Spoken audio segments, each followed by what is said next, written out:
Good evening and thank you for joining us. The man convicted of second-degree murder in the 2016 death of 60-year-old George Girard will spend 13 years behind bars before becoming eligible for parole. 39-year-old Nicholas Nikan was convicted by a jury back in February and handed the mandatory 25-year life sentence. But Justice Jean Frigeau was left to determine the length of Nikan's period of parole ineligibility. Ryan Benazzo explains what went into the judge's decision. Justice John Frigeau called it a brutal crime that falls on the upper end of the range of seriousness for second-degree murder.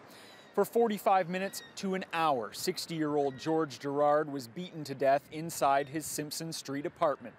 The judge noted it must have been painful and horrific. But he also cited factors outlined in the Gladue report, which is to be taken into account when sentencing Aboriginal offenders. Factors that helped shape Nicholas Nikan's life, including early exposure to alcohol abuse and violence, as well as racism and bullying that caused him to drop out of high school despite being a good student. Justice Frigeau set Nikan's period of parole ineligibility at 13 years, just 3 more than the mandatory minimum. The time Nikan has already spent in custody will be credited against that sentence, which falls in between the Crown's argument for 15 years and the defense's request for 10. In his decision, Justice Frigeau says Girard was brutally and senselessly beaten to death while minding his own business in his apartment. He also noted, however, that Nikan never denied killing Girard and has expressed remorse for the crime. Remorse that the judge says he has no reason to believe was insincere. Ryan Benazzo, TVT News. Thunder Bay police are investigating a shooting that occurred outside a Southside bar last night. A 28-year-old man was sent to hospital with non-life-threatening injuries and was later released. Police say the injuries are consistent with those inflicted by shotgun pellets. Officers arrived on the scene to find the man had been shot while standing on a sidewalk off Brodie Street alongside a number of other people. Anyone with information about the incident is asked to contact City Police. Meanwhile, City Police still haven't released any more information on those human remains found yesterday near the regional hospital. But family members of 57-year-old Michael Carell say police have told them the body found is that of the missing man. Carell disappeared on July 8th of last year. He was last seen at the hospital as he had gone there for medical attention. City Police later launched a major search operation on the east side of the hospital property, including personnel from the MNR, Thunder Bay Fire Rescue, and the OPP. The effort included draining a small pond while K9 units and helicopters scoured the area. That search lasted for 3 days, but turned up nothing. Then, at around noon yesterday, a citizen reported finding human remains near that same area, and a new investigation was launched. Carell's family was given the sad news yesterday, but City Police would not provide any updates to the media today. A police spokesperson says a release will be issued when more details are available. Meanwhile, no charges will be laid against any Thunder Bay police officers after a 62-year-old man jumped to his death from a third-floor apartment on the city's north side last month.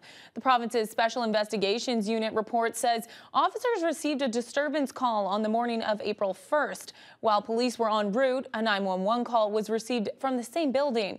The caller noted the man had jumped off the balcony to the ground below.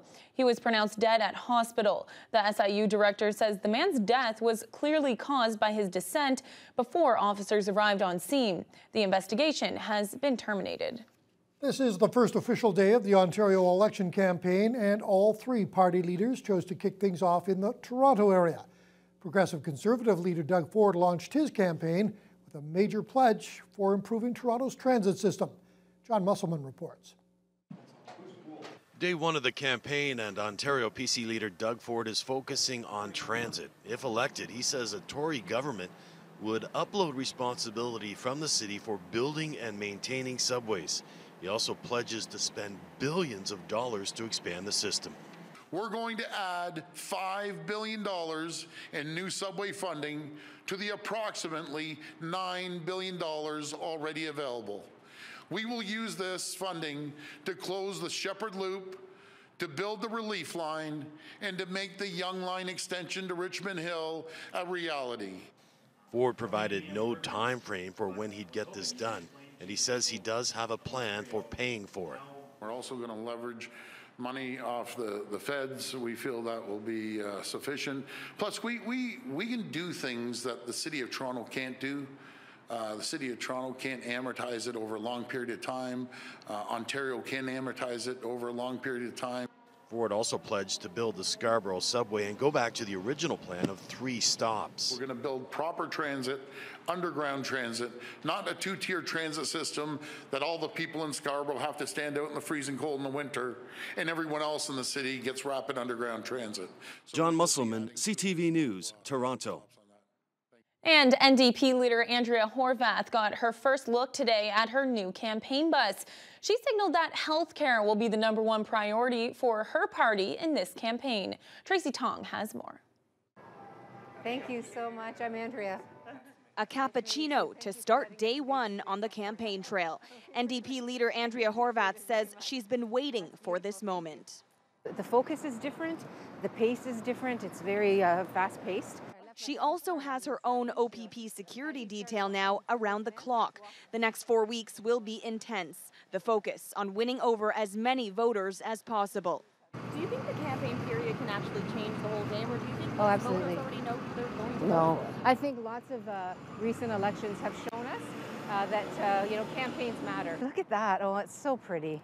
Love at first sight when she laid eyes on her new campaign bus this morning. She'll be spending a lot of time on it, traveling around the province. It engages your whole life, and so I don't get to see my son. I don't get to hang out with my friends. I rarely will talk to my siblings. The first stop is the Regent Park Community Health Centre. The party is putting health care at the heart of their campaign.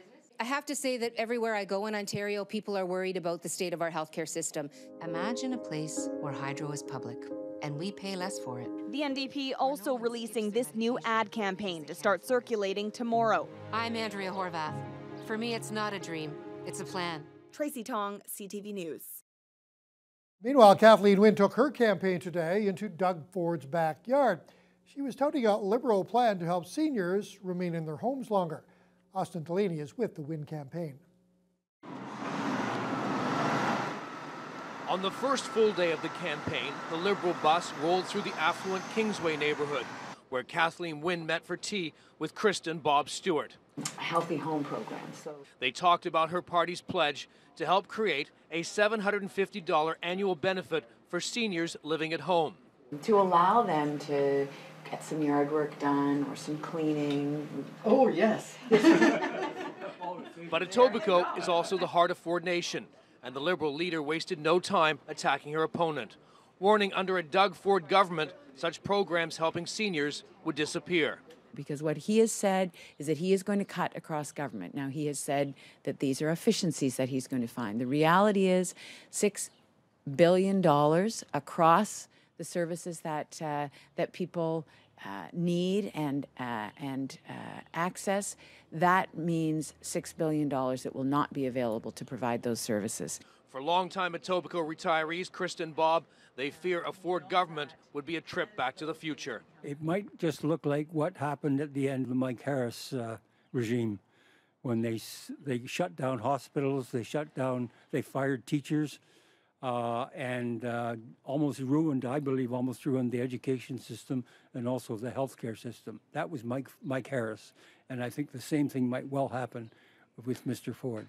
And a first day on the hustings would not be complete without a couple of newborns to greet. Here in the Thunder Bay area, the slates of party candidates are just about set for the June 7th election. In Thunder Bay, Atikokan, the ballot is expected to look like this. Liberal incumbent Bill Morrow is facing challenges from the NDP's Judith Monteith-Farrell, the Greens' John Northey, PC candidate Brandon Postuma, and Libertarian Dorothy Snell.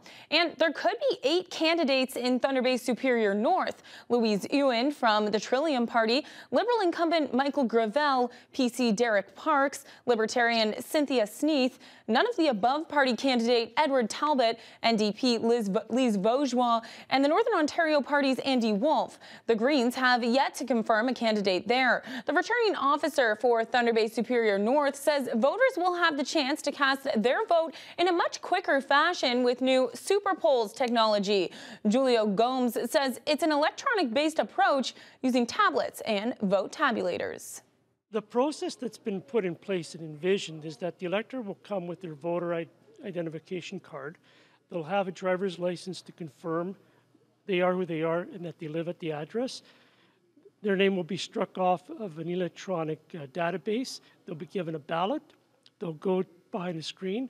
They'll mark their ballot. They'll walk out, give the ballot to the vote tabulator technician. It'll run through the machine. They're done.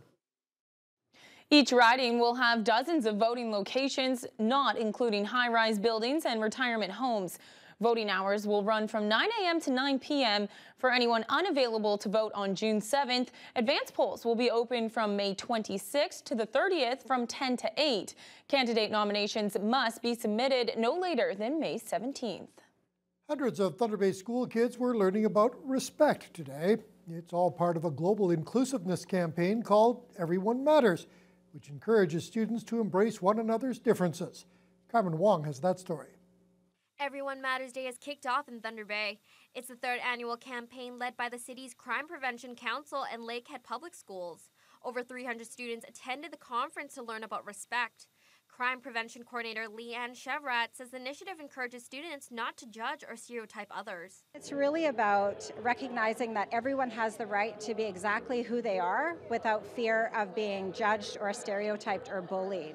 So it's a great event to get kids together to talk about how to have positive and healthy relationships and how to be safe in our community. This year's focus is on preventing and addressing bullying. Students are participating in workshops that promote inclusivity. The conference emphasizes that everyone has a right to be respected. Grade 8 student Aiden Fisher says bullying and mistreatment of certain people because of their differences is unacceptable.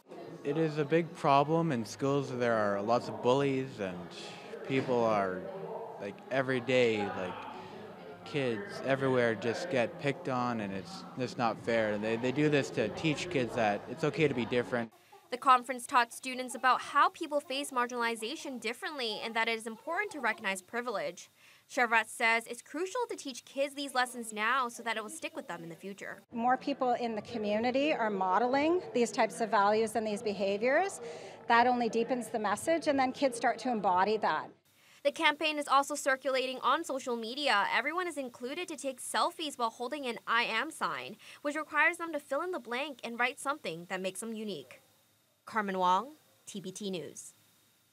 Spring can be known for its unpredictability, and I think we're seeing that this week. On Monday, it was, around 24? Today, we were lucky to hit double digits. Yes, but we got lots